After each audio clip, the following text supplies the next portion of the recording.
प्रिय दर्शकों, आप सभी का हमारे चैनल में स्वागत है। कृपया हमारे चैनल को लाइक, शेयर, सब्सक्राइब अवश्य करें। धन्यवाद।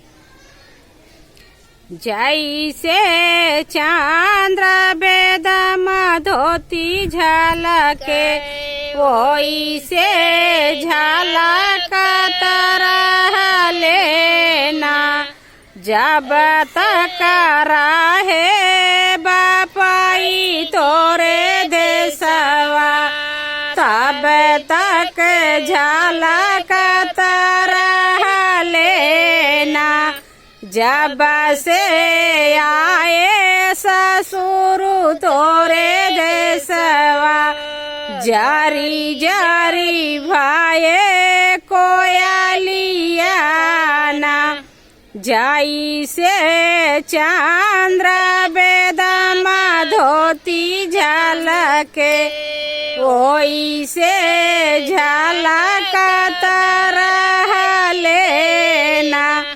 जब तक रहे चाचा तोरे देसवा, तब तक झलकत लेना। जब से आए जेठ तोरे देसवा, जारी जारी भाए कोयलिया ना। जैसे चांद्र बेदम धोती झलके, वैसे झलकत लेना। जब तक रहे भैया तोरे देसवा, तब तक झलकत लेना।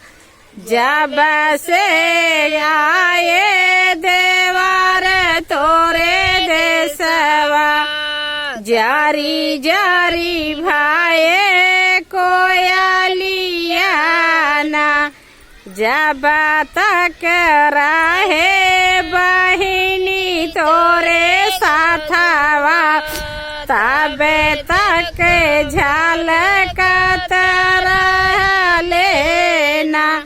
जब से आए ननद तोरे देसवा, जारी जारी भाए कोयलिया ना। जैसे चांद्र बेदम धोती झलके, वैसे झलकत